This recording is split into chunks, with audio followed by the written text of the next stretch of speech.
নমস্কার বন্ধুরা, পেটুক বাঙালির রান্নাঘরে আপনাদেরকে স্বাগত জানাই।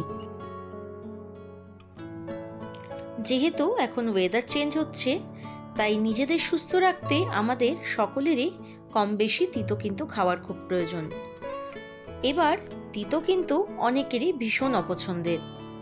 আজকে থাকছে সেরকমই একটা রেসিপি, যেটা কিনা খেতে হবে একদম মুখরোচক, অথচ আপনি তিতো খাচ্ছেন সেটা বুঝতেই পারবেন না।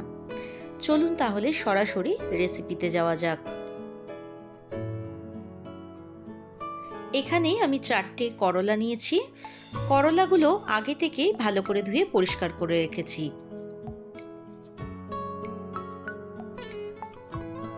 করলার মুখগুলো প্রথমে কেটে বাদ দিয়ে দেব।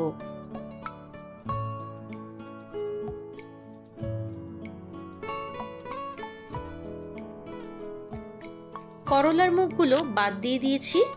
এবার একটা গ্রেটারের সাহায্যে আমি এইভাবে করলাগুলোকে গ্রেট করে নিচ্ছি।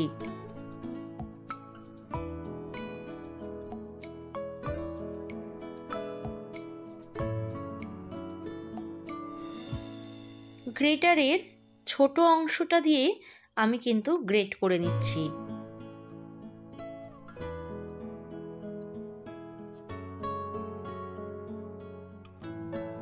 গ্রেটারে ছোট অংশ দিয়ে গ্রেট করলে কিন্তু একদমই একটা মিহি পেস্টের মতন আপনারা পেয়ে যাবেন। এইভাবে গ্রেট করে নিলে দেখবেন ভেতরের দানাগুলো কিন্তু একটাও বেরিয়ে আসছে না। আশা করি দেখে বুঝতেই পারছেন। এইভাবে আমি সমস্ত করলা গ্রেট করে নিয়েছি। এবার করলার তেতো ভাবটা কমাবার জন্য দিয়ে দিচ্ছি আমি এখানে অল্প পরিমাণে নুন। নুন দিয়ে কিছুক্ষণ মিশিয়ে 10 থেকে 15 মিনিটের জন্য রেখে দেব। ফিরে আসলাম 10 মিনিট পর। এবার করলা থেকে চেপে এইভাবে করলার রসটা আমি বাদ দিয়ে দেব। এইভাবে রসটা বাদ দিয়ে দিলে দেখবেন আর কিন্তু তেতো লাগছে না।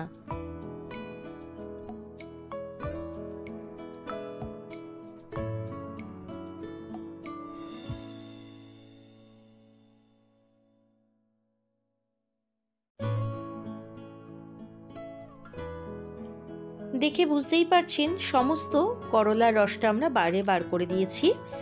এবার একটা কড়া বসিয়ে দিয়ে দেব পরিমাণ মতো সর্ষের তেল। তেলটা গরম হয়ে আসলে আমি এখানে মাঝারি সাইজের একটা পেঁয়াজকে কুচি করে নিয়েছি।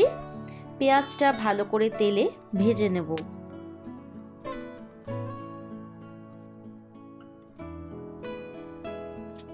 পেঁয়াজটা কিছুক্ষণ ভেজে নেওয়ার পর আমি 1 চা চামচ রসুন কুচিও দিয়ে দেব।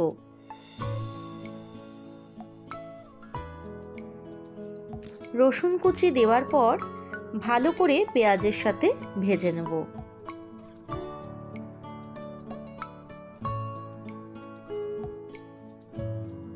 রসুন এবং পেঁয়াজ কিছুক্ষণ ভেজে নেওয়ার পর দিয়ে দিচ্ছি গ্রেট করে রাখা করলা।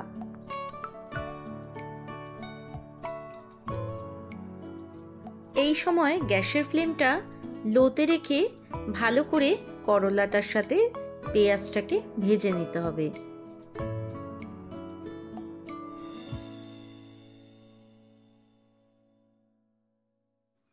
কিছুক্ষণ ভেজে নেওয়ার পর এবার কিছু গুঁড়ো মশলা অ্যাড করছি। দিয়ে দিচ্ছি 1/2 চা চামচ জিরে গুঁড়ো, 1/2 চা চামচ ধনে গুঁড়ো, 1/2 চা চামচ লাল লঙ্কার গুঁড়ো এবং 1/2 চা চামচ হলুদ গুঁড়ো।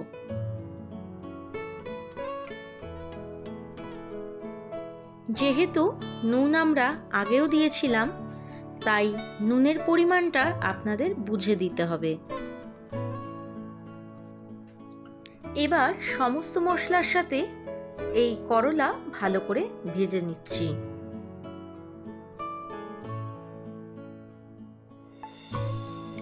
কিছুক্ষণ ফ্রাই করে নেওয়ার পর দেখবেন অনেকখানি ড্রাই হয়ে এসেছে।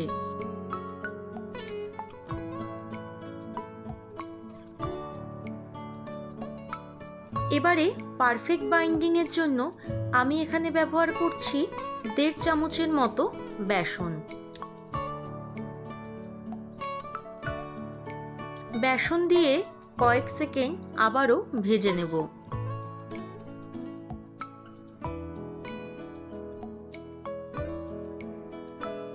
কিছুক্ষণ মিশিয়ে নেওয়ার পর খুব সামান্য পরিমাণে এখানে আমি জল ব্যবহার করেছি, যাতে কিনা বেসনটা খুব ভালো করে মিশে যায়।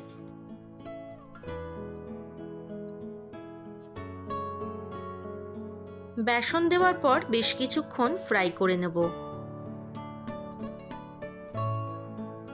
যতক্ষণ না একটা আঠালো ভাব তৈরি হচ্ছে।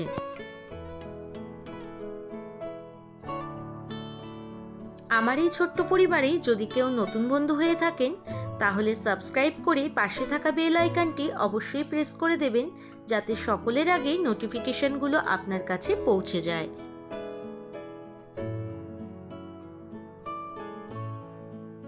এবার আমি এখানে লেমন জেস্ট ব্যবহার করছি, গন্ধরাজ লেবুর।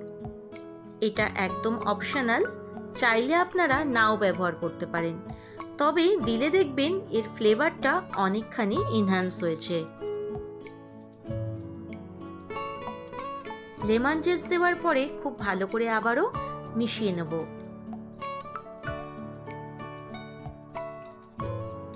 দেখে বুঝতেই পারছেন এটা কিন্তু কড়া থেকে একদম আলগা হয়ে উঠে আসছে। এবার চলুন ঠান্ডা করে নিই।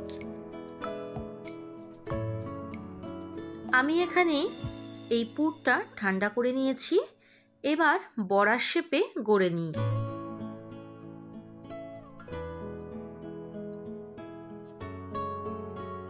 এখানে আমি বড়ার শেপ দিয়ে নিয়েছি। এবার আমি নিয়ে নিয়েছি পোস্তদানা। এই শেপটা পোস্তদানার মধ্যে ভালো করে মাখিয়ে নেব।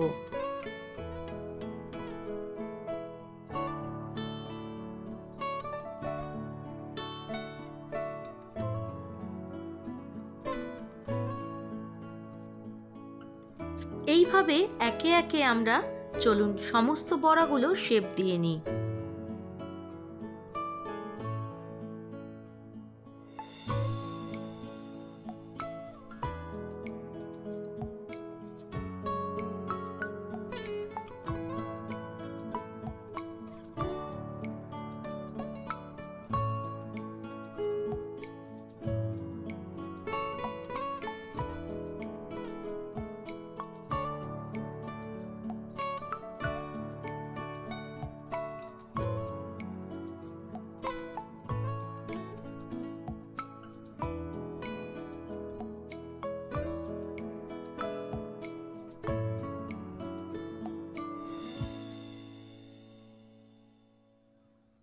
সমস্ত বড়াগুলো এখানে শেপ দেওয়া হয়ে গেছে। এবার একটা কড়া বসিয়ে দিয়ে দিচ্ছি পরিমাণ মতো সাদা তেল। এটা কিন্তু আমরা শ্যালো ফ্রাই করব, তাই বেশি তেল দেওয়ার প্রয়োজন নেই।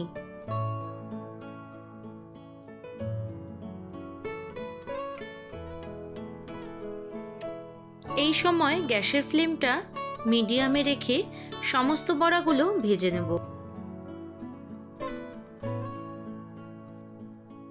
এইভাবে একবার বাড়িতে বানিয়ে দেখতে পারেন। যারা একদমই ধরুন তিতো খেতে পছন্দ করে না, আশা করছি তাদেরও বেশ ভালো লাগবে।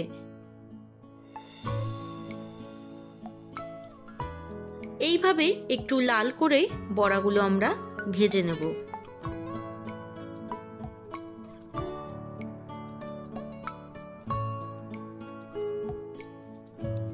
আমার রেসিপিগুলো যদি আপনাদের ভালো লাগে, তাহলে একটি লাইক, কমেন্ট ও চাইলে আপনারা প্রিয়জনদের সাথে শেয়ারও করতে পারেন। আপনার একটি লাইক আমাকে অনেকটা ইন্সপায়ার করে আপনাদের কাছে এরকম রেসিপিগুলো তুলে ধরার জন্য।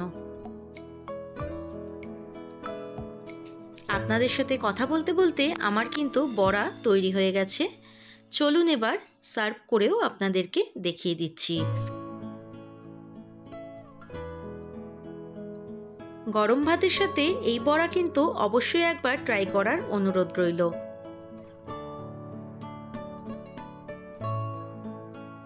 যদি বাড়িতে এই রেসিপি আপনারা বানান, কমেন্টে কিন্তু জানাতে ভুলবেন না।